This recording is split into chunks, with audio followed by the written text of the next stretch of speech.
Well, thank you, everybody, for attending tonight. And there are those that are standing but would like to start looking for their seats. We will get started here in a couple minutes. My name is Steve Barley from JP2 Catholic Radio, or JP2Radio.com. And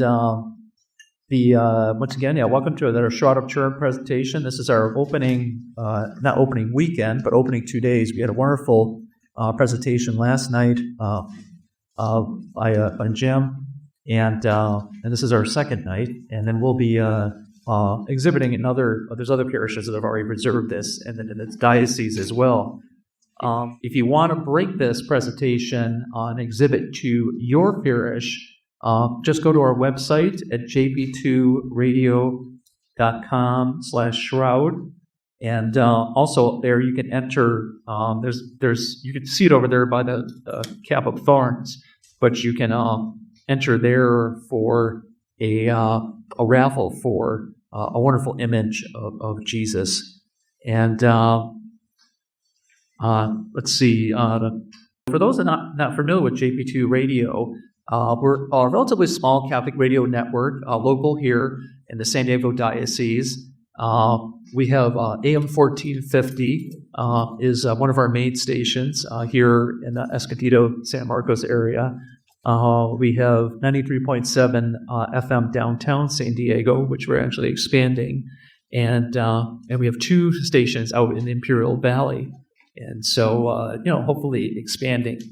But so the Shroud exhibit is just all part of our effort to evangelize and bring people closer to Christ. Any other thoughts? Yeah. So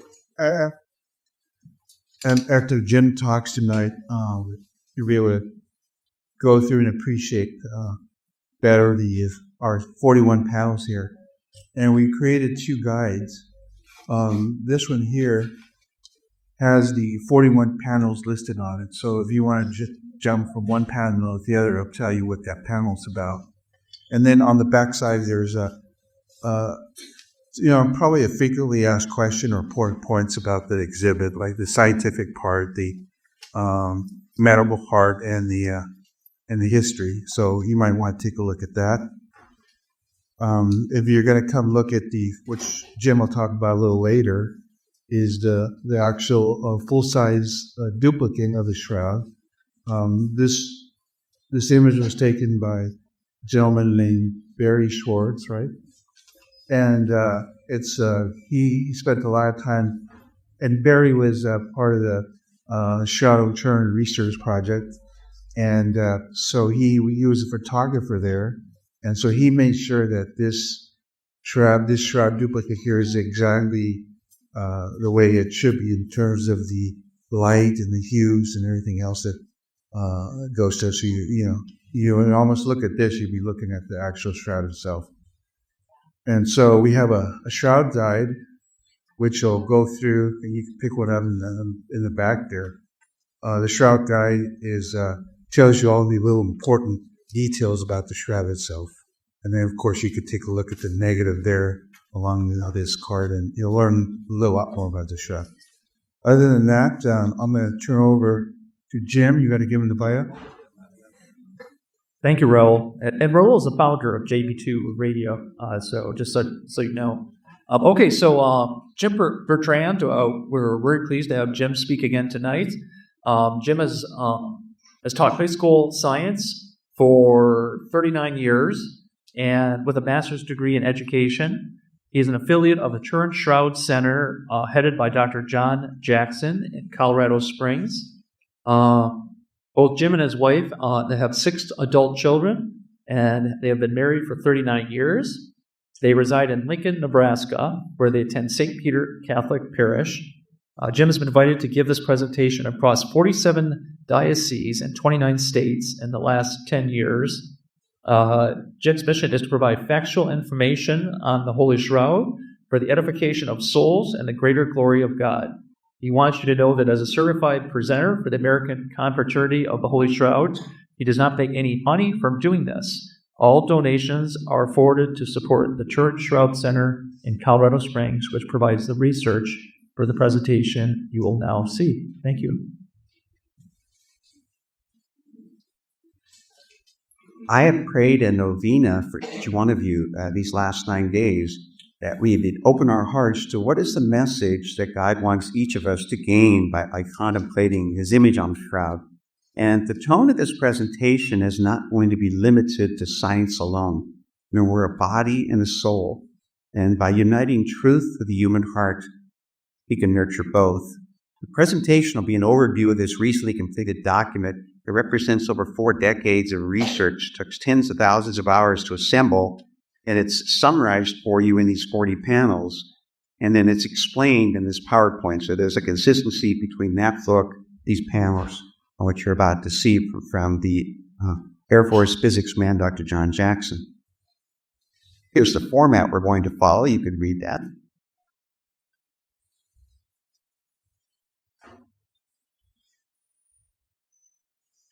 Let's begin with how the body of Jesus would have been wrapped in accordance with Jewish burial practices.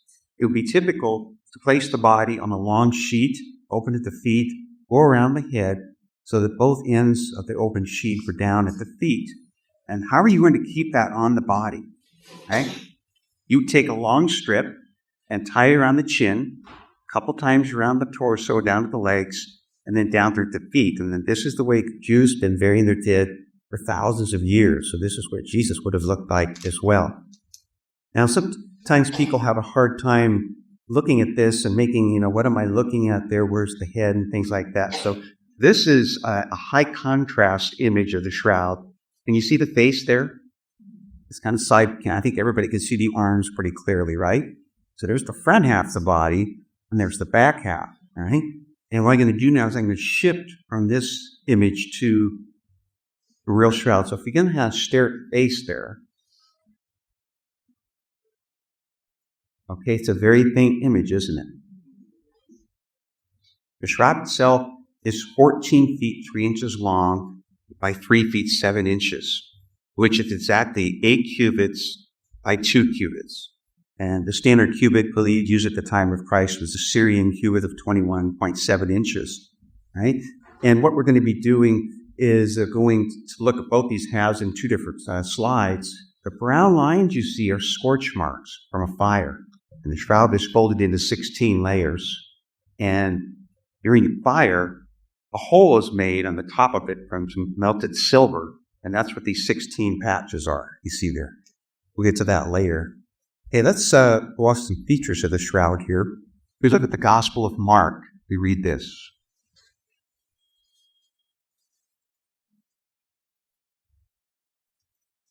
And here we see the artist's depiction of the body being laid in the shroud on Good Friday. And then after the resurrection, we see the dorsal and front side of the body imprinted on that in some way. So the question is the shroud, this wrapping, the linen spoken about in the Gospels? Well, let's look at the left half first here. You see where the laser's at? There's down to here. We're just looking at the left half. There's the head. So we're looking at the front side of the body. And of course, this is a little bit larger than normal. You can see things better this way. There's the patches. There's the face. I think everyone can see the arms, the blood on the forearms.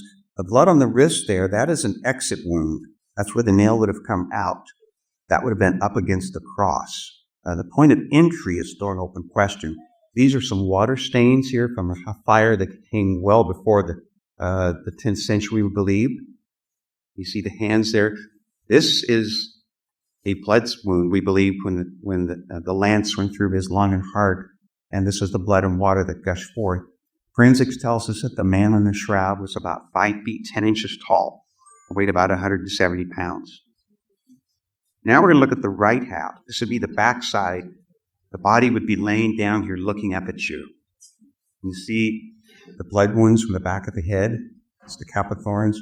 There's the shoulders, right? And it's folded over this way. So that would have been against the front of his body, all right? Pulled over this way. Here's the back side of the body. There's the blood wounds I talk about from the cap of thorns, the scourge marks across the back, down the legs, blood coming off the right foot and the left foot. And there we see the backing that the nuns sewed that onto in 1534. and the patches. And these marks here are going to be very significant. We're going to get to those a little bit later on. They play a role in our history of our Mass. The cloth itself is pure linen. Linen and cotton are two different things, right? And this pure linen is a very particular kind. It's not a checkerboard weave over one, under one. This is an expensive, what's called 3-in-1 herringbone weave. You go over 3 threads and under 1, and over 3 and under 1, and it's shipped by 1 thread, right? And that produces a stair-step pattern. So recall what that looks like, because you're going to see it in some later artwork here.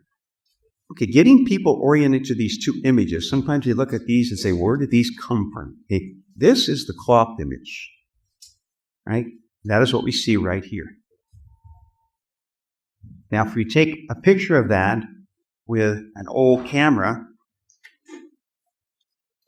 this is the photographic negative that it produces. So on the right is the photographic negative of what we look at on the cloth. But of course, this wasn't available until after 1898 when they took the first picture. Also, when we get oriented here, what we see on the cloth is actually a mirror image. Because if I was going to put my face on that cloth, when I come back, it's a mirror. So for example, my left hand would imprint to look like my right hand. What looks like my right hand was formed by my left hand imprinting on. And what that means is, this blood stain that we see, which looks like a backwards 3, it would have looked like a 3. When you imprint it on, it gets inverted, okay?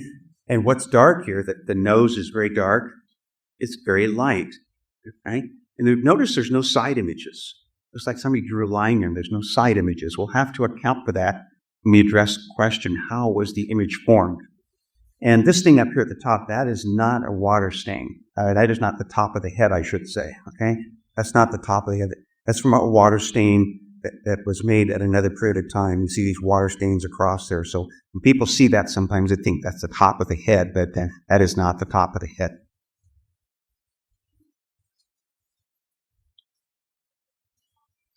John's Gospel says this. I invite you to read that.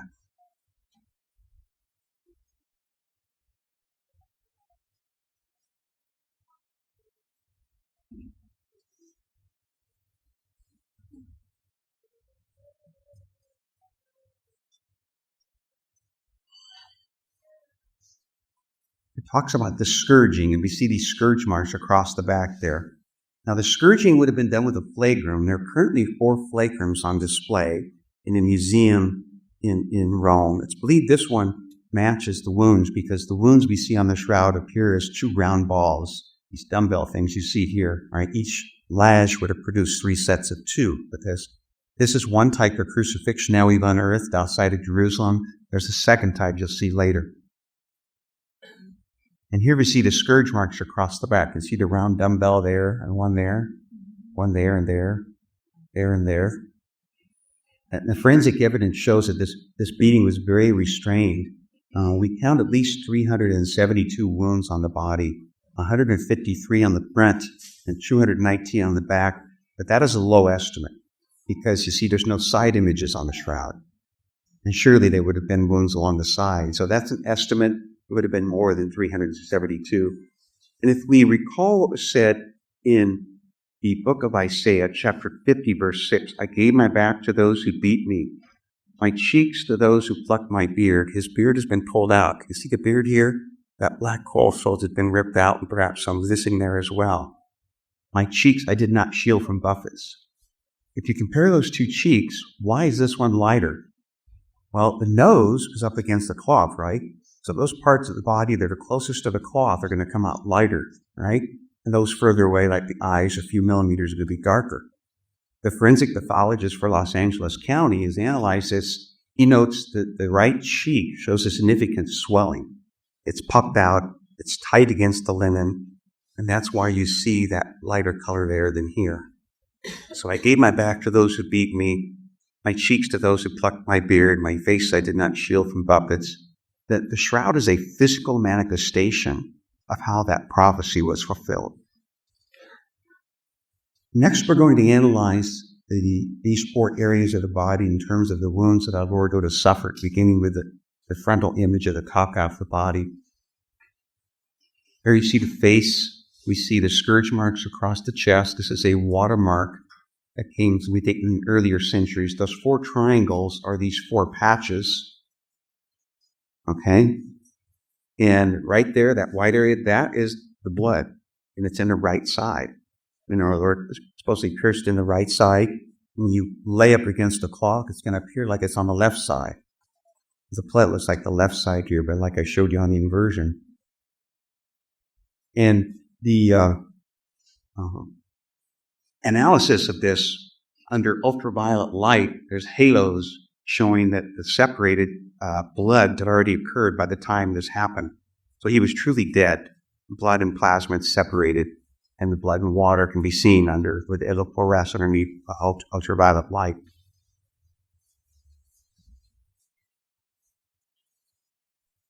Here's the rest of the front of the body. His hands are up here. Here's the water stains, blood, scourge marks across the front of the legs here. The reason the blood on the lower feet is so kind of little hard to see is the cloth was wrapped. Both ends of the open were wrapped down there, and so we didn't get that nice single sheet across a single area of skin. The front of the feet were kind of wrapped down there with the cloth. Here's the back of the body. You see the cap of thorns. And that model they have there is a pretty good one. There's models of that in Jerusalem and in Rome and in Turin. They believe it was a cap of thorns. It would have had perhaps a wreath of branches put together and then the thorns going across it like a cap. Here we see the scourge marks. Look at the hair. The hair goes all the way down between the scapulas there. And it would have been typical for a first century Jew to have long hair like that. Even Jews of today have this long hair. Now, if you look at these scourge marks across the back, there's something here that will tell us it's consistent with the Gospels. These wounds are very clear. You can see the 2 balls. But then you get up around the shoulders, and it's blurry. And why would that be? Well, he was most likely carrying a single patibulum, a horizontal beam weighing 60 to 80 pounds, and they were tied at their wrist. And as they fell down, they would have no way of breaking their fall. And as it shifted, it would move across the shoulders, and it would mutilate those scourge marks. And so these blurry scourge marks, contrasted with these clear ones, is consistent with the Gospels of a scourging followed by having to carry a heavy beam across one's shoulders. Okay, these are the scourge marks coming down from the back of the legs on the back of both thighs. You don't see the back of the knees because they were slightly bent in rigor mortis and were probably a few inches away from the cloth. And then you see blood coming off the right foot and the left foot there. Now, this is a close-up of the shroud at the small of the back here where the laser's at. And what's unique about that blood is you see it's still bright red. And if blood comes out of your nose on the playground for a bloody nose or whatever, it'll be dark within a day, dark brown or black. So how is it that these threads could still be written after all these centuries? Well, in the 20th century, it was discovered that when a person suffers a severe trauma and they lose 30 or 40% of their blood volume, then the liver responds by producing an enzyme that goes into the blood. It busts up the heme groups in the red blood cells to speed up the release of oxygen to the cells, right? This is a last-ditch effort to save your life. This produces a product called bilirubin. And the bilirubin is kind of yellowish-orange. It gets in the blood. And when this blood leaves the body onto a clot, then it will stay red indefinitely, perhaps till the end of time. So the point is, this isn't just blood from any man. This is blood from a man who suffered a severe trauma, beginning with the agony in the garden when he sweated blood and lost blood there as well. And there's a second thing there for looking at blood. There are places on the shroud where the blood and the body image overlap. Print this right there. The blood and the body image overlap. Now you would expect if this were the work of an artist, they would have painted the body on there, outlined the body in some way, and then put the blood on top of it so it'd be anatomically correct. Does that make sense? An artist could put the image and then the blood on top. But the shroud doesn't show that. The shroud shows that the blood went on first, Good Friday, and the image came on afterwards, perhaps Easter Sunday. And this was verified with x-rays back in 1978. So we see another consistency with the Gospels of being buried with blood on the linen on Friday, and the image on top afterward. Now, this is a second type of crucifixion now we do on earth. If we stop to think of this unspeakable pain of having nails driven through our Lord's feet and wrist, we can begin to appreciate the great love that He has for us. In the Garden of Gethsemane, as He contemplated just what was about to happen to Him, He understood in a very complete way just exactly how every cell and nerve in His body was going to react to this. For you and I would be the fear of the unknown. But the divine person of Jesus Christ has a human nature and a divine nature. And so this divine nature would have understood perfectly exactly what was coming. This would be fear of the completely understood. Imagine the terror. And this anxiety was so great that He sweat blood, a very rare condition known as hematidrosis. The word excruciate means to torment, and excruciating means extreme pain or anguish. This is one rendition done by a Spanish artist of where the nail may have gone in at the wrist. It could have gone in 1 or 2 inches above that. We don't really know for sure. But the entry point is an open question. And hanging in this crucifixion position leads to extreme pain and cramping across the shoulders. And this was verified in some very well supervised simulated crucifixion experiments by using volunteer Air Force cadets. They had leather gloves, and they were in their feet in leather straps, and they were in the crucifixion position on a cross, and they all complained within seconds how the cramping across their shoulders was causing them to wiggle and try to escape this pain. Because the breathing is difficult, so the remedy would be to try and push up on your feet, but your feet are both impaled with a nail. And so whether you're breathing in or breathing out, during those 3 hours that our Lord hung on the cross, He never had one moment of respite or getting away from our pain as He suffered on the cross. Now, this is a close-up of the darkest image-bearing threads on the shroud than the nose, because that was probably tightest against of all the parts of the body, the nose. And yet we can see just how lightly colored it is, and it's been magnified 64 times for you. That is a single thread. It looks like a rope. That thread is no bigger than the thread on your button. Okay? Very thin. It's made up of these little microscopic fibrils. But what's interesting is, if we studied these, there's no paints or pigments or dyes. There's no reason why they're yellowed. Some mysterious process has yellowed the outermost fibrils, these very microscopic parts. Now, what we're going to do is take one of these threads, and then we're going to chop it off end on, and we're going to look at a cross-section of it. Okay, this is a cross-section of that thread. Each thread is made up of 70 to 120 microscopic fibrils. It was hand-spun. All right, so that's the diameter of one thread. And these are the microscopic fibers that make it up coming out at you. Look at the yellowed area. That represents the area of the shroud that was against the body, right? And look, it doesn't even penetrate to the center. Each one of these is tinier than a human hair in diameter. And it doesn't even penetrate to the center of it. Now, that the blood stains go all the way through, and the water stains go all the way through, and the scorch marks go all the way through. You would see all of those circles filled in, top, bottom, and middle.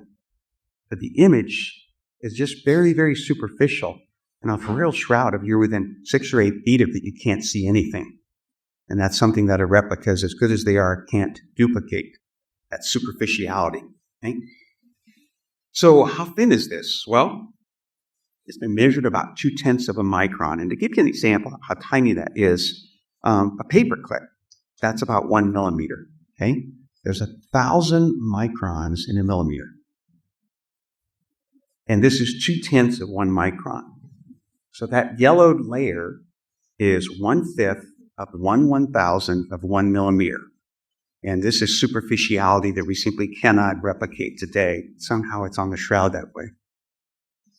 There's Dr. Jackson measuring the thickness of the shroud back in 1978. The shroud itself is about 1/3 of a millimeter in diameter, or in thickness. The thickness is about 1/3 of a millimeter. Okay? The threads. Okay, we go to geology, and these are the steps that Jesus would have seen both as a 12-year-old boy, when we talked about the Gospels, and as a man in his 30s. Now, the temple was destroyed in 70 AD, but these steps remain. They're the famous steps to the south entrance, right? What's interesting is this dirt is a very rare type of limestone called travertine aragonite, found in Jerusalem and a handful of places on earth. And this particular dirt is found on the shroud in 3 places: the nose, and the knees, and the soles of the feet. Those parts of our Lord's body that touch the ground on Good Friday, that travertine aragonite soil shows up on the shroud, on those areas. Next, we turn to botany. This is the study of plants. That is Dr. Max Fried in Switzerland. Next to him is Ray Rogers, a chemist. And there's the shroud they're looking at in the 70s. In his hand, that red thing is a tape dispenser, right? And they took several dozen pieces of tape and placed them in various areas across the shroud and pulled them off. And then they looked at them underneath the microscope, and they found dust particles and things like that. But they also found some pollen grains. This is a scanning electron microscope picture of the pollen grains. And every pollen grain is unique for that plant. Every plant had its own unique shape of pollen grains. And after he analyzed these, this is what he found. There were over 200 of them. There were 49 different kinds. Was that air conditioning? Wow. When I left Nebraska yesterday morning, it was 10 below. Okay. And here I am, and when I get home tomorrow, it'll be 19 below. But Saturday is supposed to be 30, so I'm looking forward to it. Right? Okay. There were 49 different kinds of fauna on there, and 13 of those species were unique to Jerusalem. And several of those were unique to Constantinople, which is modern-day Istanbul, Turkey, where we know the shroud spits a century. So from that, he concluded this.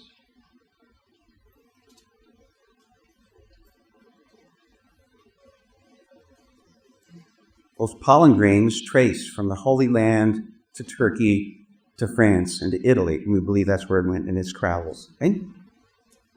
All right, one of the most mysterious features of the shroud is that it contains 3D information. I think everyone can recognize that base there. And this was the picture that Dr. Jackson saw in the Air Force Academy back in 1976 that spurred his interest to put together this scientific team that studied the shroud in 1978. This was taken by using this device here, the BP8 image analyzer. All right, and this was used by NASA back in the late 60s and early 70s when they were studying the moon because they wanted to map the backside of the moon. You see, the same side of the moon is always facing us. You and I have never seen the backside of the moon. But they took this BP8 up in a spacecraft, and as it orbited the moon, it recorded digitally the surface features. It can tell the contours based on light intensity. So the valleys and hills are defined by their intensity, light intensity. Well, pictures don't contain light intensity information, but the shroud does. Pictures have just colors and shapes. If you take any picture, put it into the BP8, it'll look blurry and worse. But they took this picture, an actual size, 1-to-1 scale of a photographic negative, and they put it underneath that BP8 analyzer, and it came out, showing that face that you see there. And it's true not only for the face, but for the entire body. And what that tells us is these raised features show a correlation. There's a direct correlation between the cloth to body distance. Those parts of the cloth that were in closest contact with the contours of the body are raised, like the beard, the nose, the eyebrows. And those that are further away are sunk further in. And this is the chapel at the United States Air Force Academy in Colorado Springs. Some of you perhaps have seen it. It's under renovation right now. They've been working on it for years. They discovered asbestos.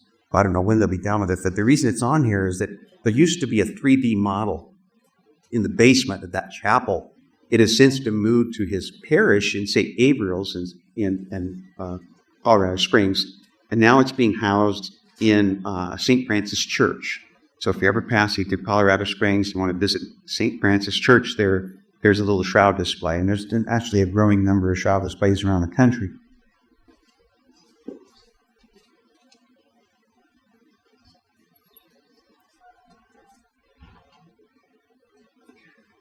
We think John is probably the best witness for the resurrection. He was there Easter morning, right? Let's see what John's gospel says. And for those of you who can't see that from the back, and Peter and the other two disciples set out and ran toward the tomb. The two were running together, but the other disciple outran Peter and reached the tomb first. He bent down to look in and saw the linen wrappings lying there, but he did not go in. Simon Peter came, following him, and went into the tomb. He saw the linen wrappings lying there, and the cloth that had been on Jesus' head, not lying with the linen wrappings. So we're looking at something plural here, wrappings. What might they have seen? Perhaps they saw these three items. The shroud. There's the long strip, remember it showed how it wrapped around the body? There's the strip perhaps still in place because John saw and believed. If that strip were still in place and the body were gone, that might give cause to think about, a week ago we were at the Transfiguration and he said he was, now I get it, he rose. John didn't see this. For two reasons. Number one, the image is on the inside of the cloth. This is the outside of the cloth. And we didn't have photographic negatives until, 19th century. And then the head cloth rolled up in place by itself, right? But let's take a look at this long strip, first of all. On the shroud, there is a long strip that has been sewn back on. We believe it was part of the original shroud because the way it was manufactured, those creases there were there in the manufacturing process called retting, right? And usually, you would rip the strip off, it would go around the body, it would go into the ground, and you would never see it again or touch it because it was considered unclean. Now, on Easter, when these wrappings were discovered, someone had the presence of mind to bring that strip back, and then it was re-sewn back on. And you can see the seam right here. It has been sewn back on. It's about 3 or 4 inches wide. And if you want to ask me a Q&A who might have done that, I can answer that then. And it makes sense because you need some way of keeping the linen on the body. Jews did not bury their dead like Egyptians, like mummies. The Egyptians used lots of tiny strips tightly around the arms and legs to bury their dead. Jews to this day still bury their dead. And I gave a talk recently, and the man came up to me afterwards. He was an undertaker and said they recently did a Jewish funeral. And he attested, yes, they're still doing that. It's been doing it for thousands of years. All right, what about the cloth rolled up in a place by itself? We believe this to be that cloth. It is called the Sudarium of Oviedo. It's 33 inches by 21 inches. It's a simple cotton cloth. It's not 3-in-1 herringbone. And it has these blood stains on it and fluids, but there's no image on it. And we believe the reason for that is that it was not on the base at the moment of image formation. So where did it come from? Well, in Jewish culture, blood is considered part of the body. And so as Jesus is hanging on the cross, dying, and blood is coming out of his nose and his mouth, his body is dripping onto the ground. And so it would have been very righteous for someone to go up there with a ladder and wrap a cloth around his head. Perhaps he'd already expired even, to catch that blood. And then Joseph of Arimathea goes and gets permission to get the body. We don't know how long that was on his face. We talked 10 minutes, an hour and a half, we don't know. But that cloth would have caught those fluids. And the two main areas of the fluid have come out of each nostril. That he showed an overlay with the shroud, and that takes several slides. I'm going to save some time here.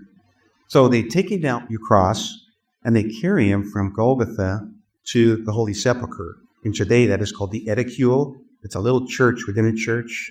And the Church of the Holy Sepulchre, they're under the same roof. It's only about 50 yards from Golgotha to the tomb. Have any of you visited the Church of the Holy Sepulchre? Oh gosh, look at all the hands. Oh, this is great. You guys know what's going on. You know more than I do because I haven't been there. Maybe I'll get there someday. And then they would then take the cloth off his head and then wrap him in the shroud. Okay? Now, we believe that this particular item left the Holy Land around the year 614 AD. The Persians were attacking, and they didn't want this relic stolen. So somebody took it, we don't know who that was, to Spain, in Oviedo, Spain. It arrived there sometime before the year 711, went through several cities. It went through Toledo and a few other ones as well in Spain, and has been there ever since. Now, is there any way we can try to compare this Sudarium with the shroud? And the answer is yes. On the left, these are transparencies, right? Here are the bloodstains in the sudarium over here and the shroud on the left. Now, the reason they're so pixelated is because the scientists wanted to match up and quantify, put a number on just how much of these bloodstains match up. And when you take those two transparencies and overlay them, there are several areas, more than a dozen, where the bloodstains line up. All right? And along with that, they both have type AB blood. And the sudarium has the travertine argonite soil where the nose would be, along with the pollen grains on the Holy Land. And so this is considered first-class scientific information. Scientists agree that the sudarium and the shroud had to have wrapped the same person at the same time to get all of those consistencies. So what happens to the shroud after the resurrection? We're not really sure. There are some conjectures about this, but the reason we don't read much about it is if its whereabouts had been advertised, surely it would have been confiscated and destroyed. You don't read about it in the Acts of the Apostles, nor do you read much about the Virgin Mary in the Acts of the Apostles to protect her. Right? Now, we do have some other documents, however, that show us in 44 AD there was a persecution against the church. This is the dispersal, where the apostles go out and lead. And St. Jerome held a document in his hand called the Lost Gospel of the Hebrews, where it's written that the high priest with his servant brought with him the linens to Antioch. Antioch is an important city. It's the third most important city at that time. This is where St. Luke wrote the Gospel of Luke and the Acts of the Apostles. Now, we believe it stayed there for a few centuries hidden. And then in 540 AD, again, the Persians attack. And the tradition holds that before they attacked Antioch, the bishop, Framius, took the shroud on horseback to central Turkey for safekeeping before the Persians could get there. And he intended not coming back and bringing it back, but he died in 544, so that didn't happen. Now, in 574, the emperor in Constantinople at the royal palace brought many relics. This royal palace had hundreds of relics from the saints. It had probably more relics than Rome did at that time. Now, this is the work of Dr. Jack Markworth. We can't say with certainty that this happened, that this is what that seems to piece together. However, there's another hypothesis by a British man named Ian Wilson. And Ian Wilson tests a shroud going from Jerusalem to Edessa and then arriving there in 944 AD. So those two routes have been opposed, and it's an open question which one is the more correct, or is there some other way? Now, most people have a familiarity with this picture. This is called the Pantocrator icon, Christ ruler over all. It was discovered in St. Catherine's Monastery at the foot of Mount Sinai, where Moses got the Ten Commandments. There's been a Catholic monastery there over 15 centuries, St. Catherine's Monastery, and there's actually 41 other icons that resemble this. But this one is believed to be the most ancient. It was the prototype for all the icons that follow. Now, in a court of law, if you have 45 to 60 points of congruence between two images, that's enough to prove they're the same person. Dr. Alan Wanger studied this and along with the shroud, and he found over 150 points of congruence. And so the artists who made this, we don't know who they are, could only have gotten these details by looking at the shroud. There's a certain ratio between the eyes and the nose. The only main difference is the eyes are open, and on the shroud the eyes are closed. There's even this line coming across the sternum there. There's also a theological message here. The right hand is raised in blessing. That is the mercy of God. And what is the other attribute of God? The left hand is holding the book. That is the justice of God. And so the mercy and justice of God are being portrayed in this single image we call the Pantocrator. And there's one more thing you might want to look at, that the artist is trying to convey the difference between the mercy of God and the justice of God. And perhaps if you look at the contrast between those two eyes, you can see a difference. Right? And this is in all the Catholic churches, Western churches, Eastern Catholic churches, and Orthodox churches have used this icon. what we're doing is we're establishing the presence of the shroud in these early centuries. If we go to the liturgy here, there are many rites in the Catholic Church, both in the Western Catholic Church and in the Eastern Catholic churches. And one of those rites is called the Mozarabic rite. There's a Melkite rite, Syriac rite. And in 589, this shows up in their liturgy. It sure sounds like the shroud, doesn't it? Where did this come from? Well, St. Leander was the bishop in Spain this time, where the Mozarabic rite was. He had been at the royal palace in Constantinople, 579 to 582, and he was appointed bishop of Seville, Spain. And he goes to Seville, Spain, and he adds this to their liturgy. And they read it once a year on the Sunday after Easter, what we call Divine Mercy Sunday.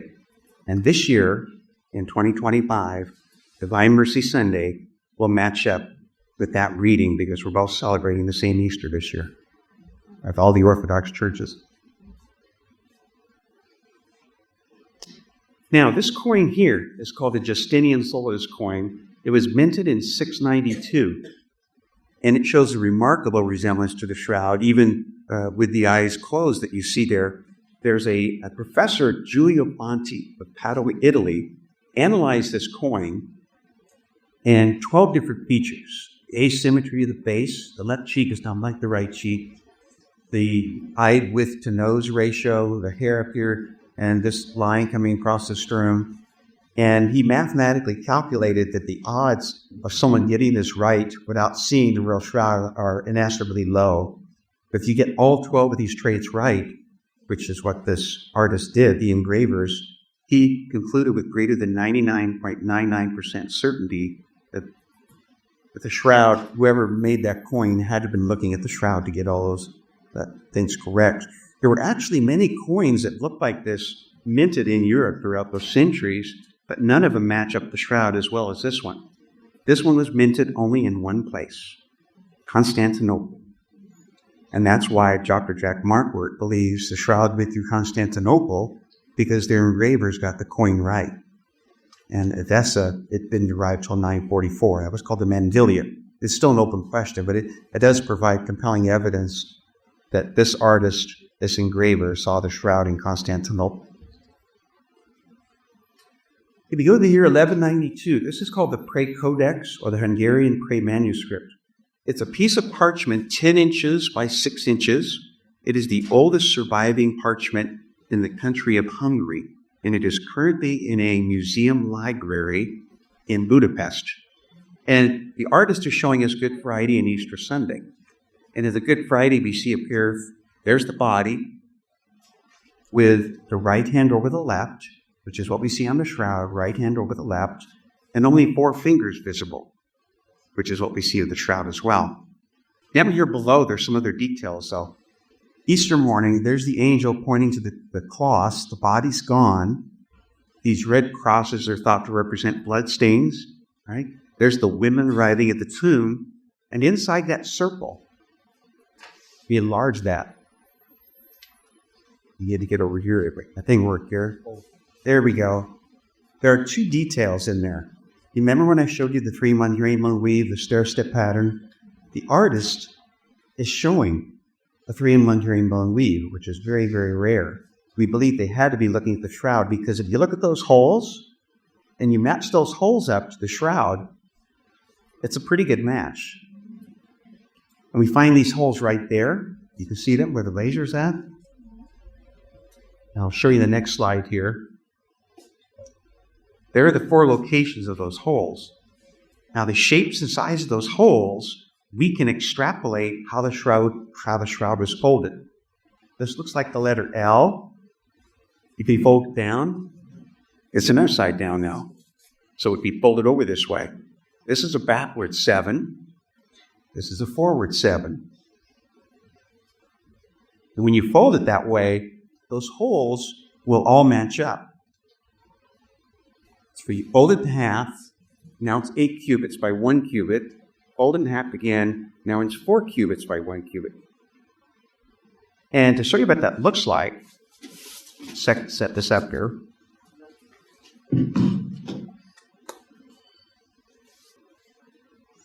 This is what the shroud would look like folded up as you see here. This sheet is the same size as that. And I folded it the same way you see behind me, okay? So this is what 4 cubits by 1 cubit looks like. Now, you wouldn't fold it this way to put it in a box, because then you would need a box 7 feet long. 85 inches is over 7 feet long. But notice how nicely it might fit over an altar. And whether this altar was 4 feet or 5 feet or 6 feet across, those holes show up pretty much right in the middle. So it's been suggested that it was on an altar that was being venerated with incense. Think of the thurible with the burning incense. Lord, may our prayers rise like incense in this place. And they're swinging the thurible, and it hits the side of the altar by accident. 4 big pieces spill out, and 20 smaller pieces, and they're brushed away. But not before they could burn through all 4 layers of the shroud, which would be 1.3 millimeters. And they would have done so in this sequence. That went first, second, third, and fourth. And over here, you can actually see it better, and I think you can see this. That was on the top. See the most damage? That was underneath it. It's a little less damage. This would be the 3rd thing to burn, and that was the 4th thing to burn. So that explains perhaps how the holes got there, spilled incense burning. But what's it doing on the altar? If you think back to every Mass you've ever attended, the priest unfolds a white linen corporal. That is where that comes from. The white linen corporal that we have at Mass recalls the tablecloth at the Last Supper, where we got the Eucharist, and the linen shroud on Easter morning of the resurrection. And this comes to us from the apostles, because it's in all 29 of our Catholic rites, Eastern and Western churches, and it's in all 15 of the Orthodox rites. It's the most ancient tradition we have. It's more traditional than the sign of the cross. And so the next time you go to Mass and you see that linen corporal laid out there, enter into the sacred mysteries. And at the very beginning of Mass, let's prepare ourselves to enter into the sacred mysteries. We are there at the Last Supper, right? And Christ is there speaking to the priest, and we're receiving his body as the apostles did. That's where linen corporal comes from, is the tablecloth of the Last Supper and the shroud of the resurrection. You go to 1201. They used to take inventories, right? And in the inventory here, Nicholas Meserites, he recorded the burials and nones of Christ of linen are still there. Now, in 1204 was the Fourth Crusade, and this was another story in itself. But at this point, this is when Constantinople was sacked, and a lot of those relics went missing. But we have an eyewitness account of a French soldier who was in Constantinople in April of 1204, and he witnessed the shroud being venerated. It would be pulled up out of a box, and it doesn't take too much imagination to imagine candles burning on each side, and it's being venerated. You know, what do we do during Lent? In Lent on Fridays, we do stations. Well, if you have the shroud, you do something with it on Fridays. And he tells, it stood up straight every Friday, so the features of our Lord could be plentifully seen. It is with the French knight Robert de Clary. Now, there's 2 other things going on over here. A through G, those represent fold marks in the linen. If you've ever folded linen tablecloths or linen napkins, the crease is there. They have a memory. Linen has a memory. And Dr. Jackson, looking at these creases where it's folded in and out, found that at one point, imagine this is a long block of spool of wood, 4 or 5 feet long. The shroud was folded in such a way that it could be fitted over that spool and dropped down into a box and raised up on Fridays for veneration. So my point here is that Robert de Clary's eyewitness account of the shroud being venerated is historical evidence, and these fold marks are empirical evidence that the shroud was there at Constantinople in 1204. Now, what happened after that, we don't know, because there's a 150-year gap in its history. There's a great interest in this period. These are called the missing years. There are 3 possibilities. If someone wants to ask me that in the Q&A, I'll try to blitz through that as quick as I can. But in the interest of time, we'll keep going here. In 1355, the shroud is displayed in Lirey, France, by a French knight named Jacques de Chauny. And they asked him where did you get this? And his reply was, it was freely given. And so we're left hanging on, hey, how did he get it? Because they didn't give us the details, right? Well, there's a kind of a mystery there. Now, over the next century, his family had it, and his granddaughter passed it on to the House of Savoy in 1453. So this family passes on. Then the House of Savoy was a powerful dynasty that began in the 10th century and lasted to the 20th century. And these lines that you see that divide the countries today, they were different boundaries back then. Savoy actually carried into Italy, this whole area. They were a strong, powerful family. They could protect the Shroud, and they carried it around with them from castle to castle. Now, on the night of December 4th, 1532, in Chambéry, France, there was a mysterious fire that broke out, and before they could get to the Shroud, silver casket had melted, and the silver piece dropped through, and that's where we get the 16 patches. Now, in 1578, Duke Philibert of Savoy, he brought the Shroud across the French Alps into Turin, Italy, and it's been there ever since in the Cathedral of St. John the Baptist. And this is why the Shroud was put on display in 1978, because that was the 400th anniversary of the Shroud coming to Turin. You know why the Shroud was put on display in 2015?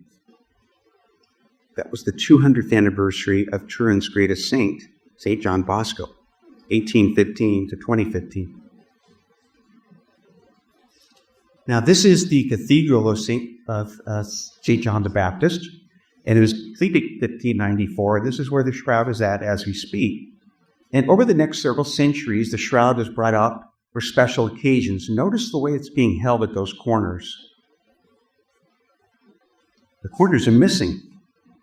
See, this is the backing that the nuns, when they put the Shroud on the backing the same size, they sewed into it. This is a 16th century backing, the same size of the Shroud. And that other corner is missing as well.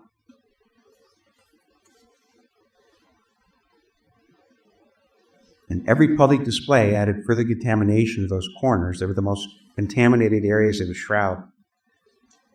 Now, the first picture, of course, was taken in 1898 by this man, Secunda Pia, who was a lawyer by trade, but he was also a good photographer. And the night of May 24th and May 25th, he took a picture here of this very faint face, and as he developed it, this image jumped out again. They used to use glass plates of silver nitrate back in the day. And this is where worldwide interest in the Shroud began. 19 centuries down, and one to go.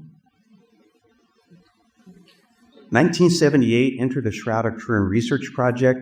That is Dr. John Jackson there, the young Air Force officer who had a team of 33 scientists that were going to study the Shroud as it came off display. It had been on display for several weeks, and it came off display on October 8th. From October 8th to October 12th, this team studied that Shroud round the clock, 24/7, for 120 consecutive hours.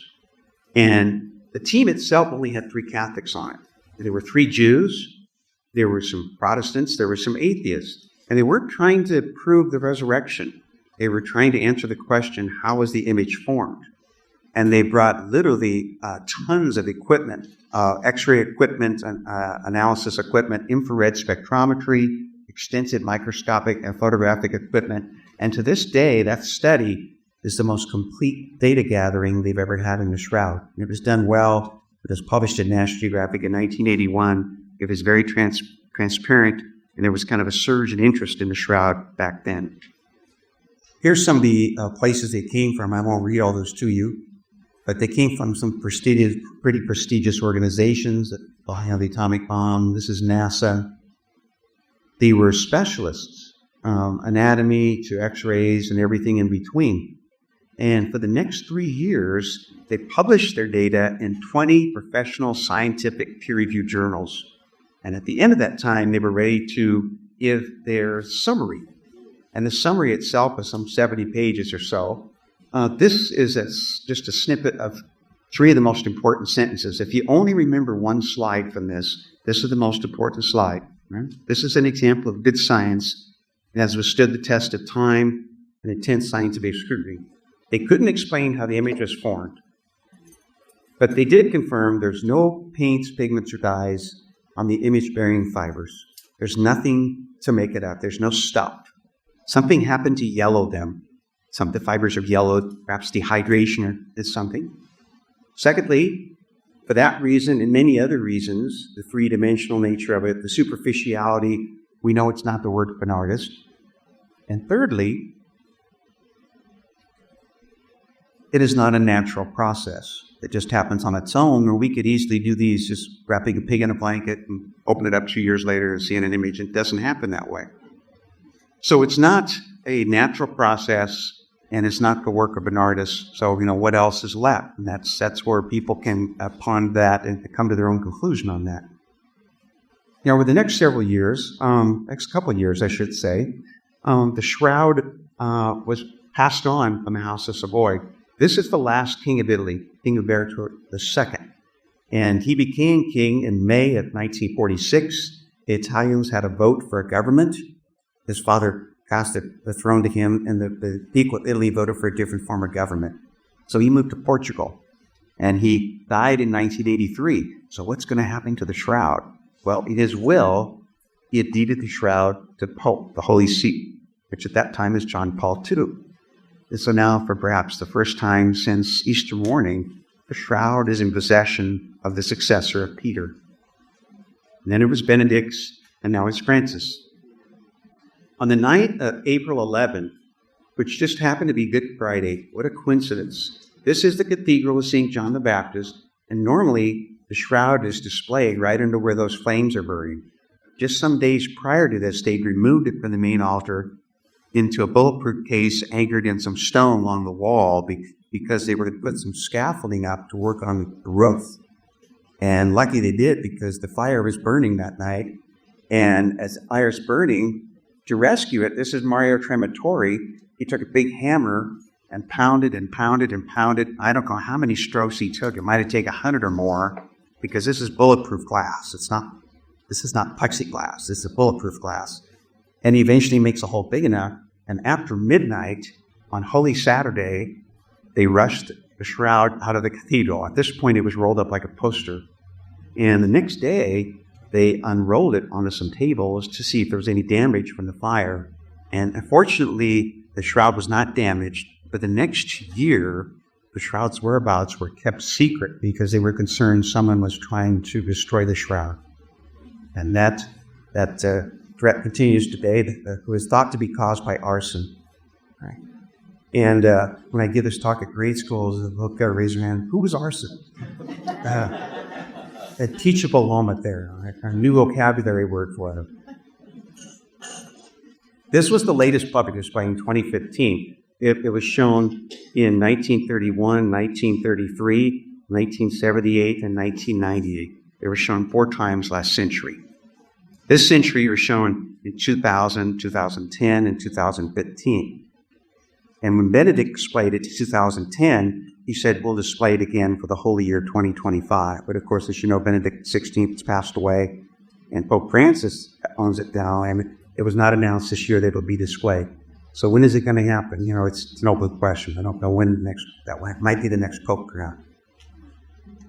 This is what it looks like as we speak. When you go to the main altar at the cathedral, to your left, there's a side altar, and these are two extremely heavy glass, bullet-resistant panes in front of it. You can get within 10 feet of it. It is in an aluminum reliquary. It's not folded up. The reliquary is 15 feet long. Shroud is 14-something. And they've taken all the air out so the oxygen doesn't react with it, and it's been replaced with argon, a very sophisticated security system with 24-hour surveillance. So they're keeping an eye on it. And people have the question, what about the carbon dating? Well, up to this point, I've covered a lot of items with you showing a coherent evidence for its presence in the early centuries for authenticity, but there is one rogue item. In 1988, there was a carbon sample taken from it, and it was radiometrically dated to come to the year 1325, plus or minus 65 years. So what about that? Well, carbon dating is still used today for things, but it is susceptible to contamination. And I want to share with you a couple things about that. About 1/5 of the time, when an item is carbon dated, the results are so far off that they have to throw her away. They have to get rid of those results. And linen is notorious for capturing contaminants, okay, and then trying to get rid of them. You can't get rid of them. It skews the age, right? Here's some examples. Mummies and their linen should be the same age, but some of them that they found to be centuries apart. So must be some contamination. They throw that out. Seals don't even live to be 100 years old. Leaves come out in April, and they fall in November perhaps, at least where I come from. And less than a year old. Some of those are dated to be over 400 years old. And of course, that's another result that's not accurate. That carbon dating can give you an accurate carbon-12 to carbon-14 ratio, but it doesn't necessarily give the right age if there's been some other factor that interfered with contamination. And it goes on and on. So what happened with the Shroud was that the sample that came from is down there by the right foot. I've enlarged it there for you. So this is the area I'm pointing at. It's up there on the screen. This darkened area. They could all fit inside a 3x5 cart quite easily. The samples themselves are about the size of your thumbnail. And one of those pieces was given to a lab in Tucson, Arizona, one to Zurich, Switzerland, one to Oxford, England. And then Arizona got a nubical strip because they wanted each of the labs to have about 50 milligrams.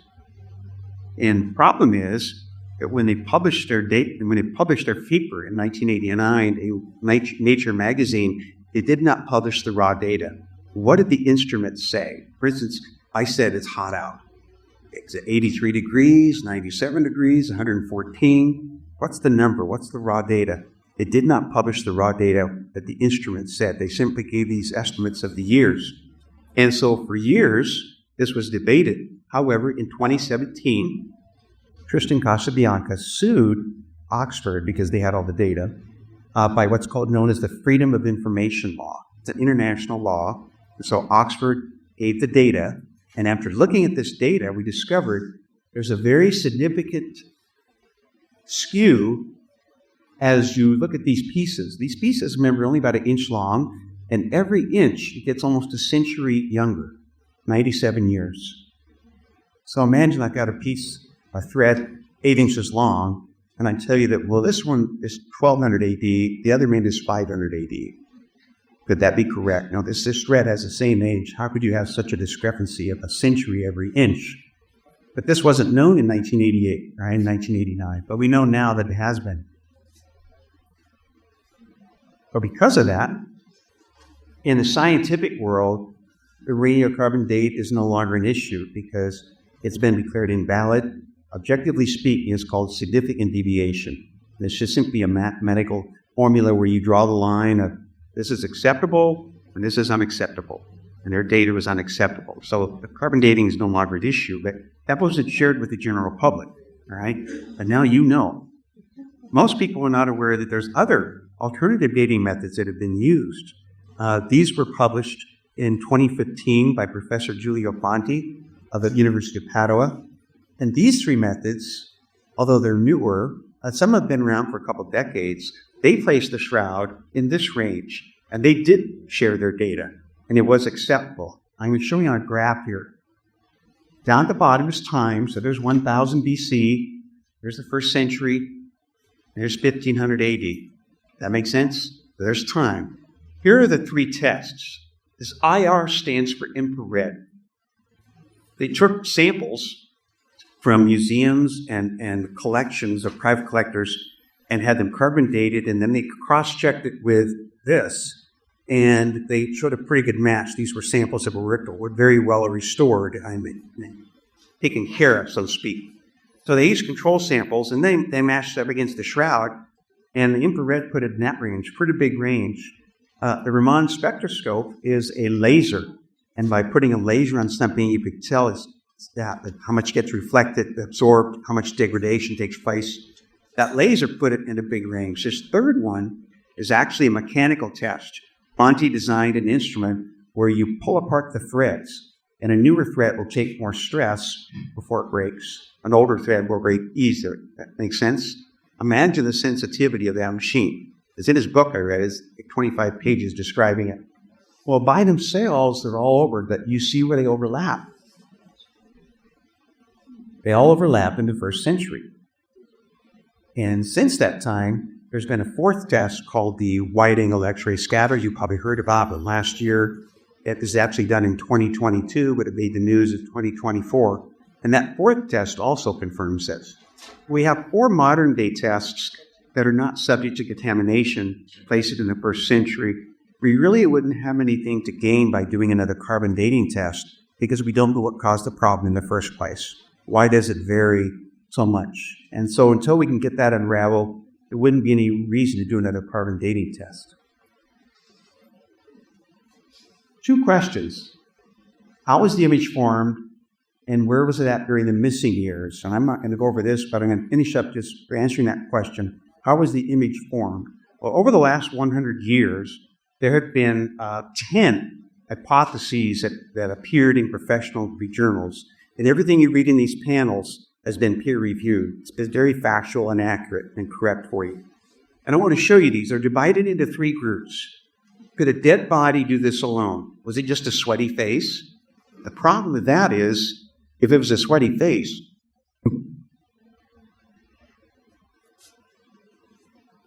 from ear to ear, I'm about 13 inches across. And nobody's got faces 13 inches.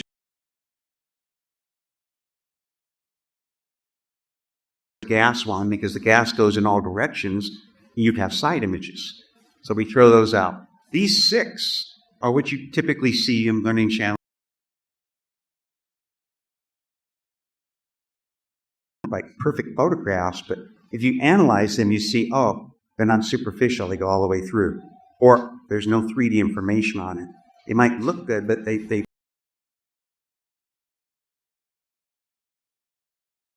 a radiation event, perhaps a light event. You call that the resurrection if you want. And I want you to know that all these have been tested on a table called the truth table. And the truth table looks at 17 different traits of the These 6 traits are related to the cloth. Don't worry about the X's for a second. Look up here. Okay, there's the 2 natural processes. Here's the 5 or the 6 artist renditions. These X's means that hypothesis can't explain this trait. The superficial image can't be explained by paint or dusting. The bas relief was they got a heated statue, put the sheet on the heated statue, things like that. I won't explain all these. But all these have to be disregarded because they don't explain them. The question mark means it's low likelihood. Here's the rest of the table. You know, the 3D image. Basically, everybody fails that except perhaps radiation. So there's 11 other traits related to the body. I know there's 170 boxes up there. Don't be overwhelmed with that. Here's the point of this. Only radiation is seriously being looked at. If you ask the question, how was the image formed? Only radiation is being looked at. We're on the home stretch here. So how was the image formed? Well, Dr. Jackson first proposed this, known as the radiation fall-through hypothesis in 1989, and he based this on those 17 traits, right? It states that the mechanism for the superficial image that we see on the linen fibers is that if there was a burst of light from the body, and the body simultaneously became mechanically transparent, the body going from matter to energy, then the cloth would flatten. Imagine this is a cloth over my nose. The cloth would collapse through the body toward the center of the earth, and this would accomplish a vertical projection. As it falls, it pulls away from sides. Anything further than 5 millimeters from the body doesn't show up. So if it flattened out, this would explain the reason why there's no side images. And that would get us back to one of the first slides that I showed you here.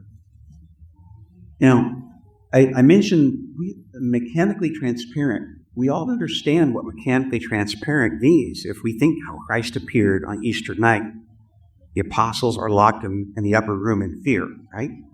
And Christ comes among them. Well, how could he come among them if the door's locked? Well, if we accept that Christ came to the apostles, even though the door was locked, then we have accepted on faith that Christ had a mechanically transparent body. It was a resurrected body, no longer subject to the normal laws of physics. Well, then if that's true on Easter night, then when did that moment begin? If it began at the moment of the resurrection, then this would be consistent with the shroud falling through a mechanically transparent body in the plane of gravity, pulling away from the sides as it fell, accounting for a vertically aligned 3D image with no side images. And that's a 16-page paper in 10 seconds for you. But I try to keep that as understandable as possible, right?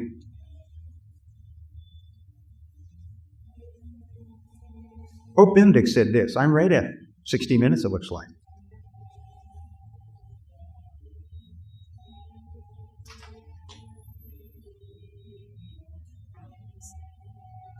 And I'll let you ponder the meaning of that on your own rather than give me my rendition, because your opinion might be a little different. I'm going to close with something Bishop Michael Sheridan said. He was the Bishop of Colorado Springs when he formed the American Confraternity of the Holy Shroud in 2014. He has since passed away, and the new bishop there is James Golka, who came from the Grand Island, Nebraska district, diocese. Bishop Sheridan said this at the 2014 St. Louis Conference. Faith is about more than probability. The martyrs did not die because they thought that Christ was probably the Savior of the human race, but they died in the certainty that he is.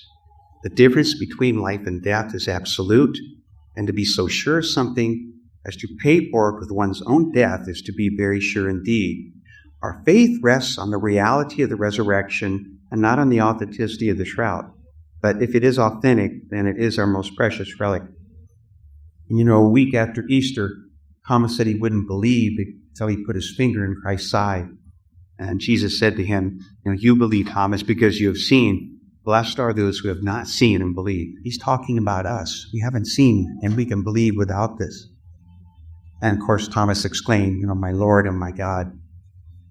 There's a website you're welcome to look at, shroudconfraternity.org, or shroudofturin.com is another good one. And what I'll do now is I'll be glad to entertain any questions you might have. Get my clipboard here, I might need it.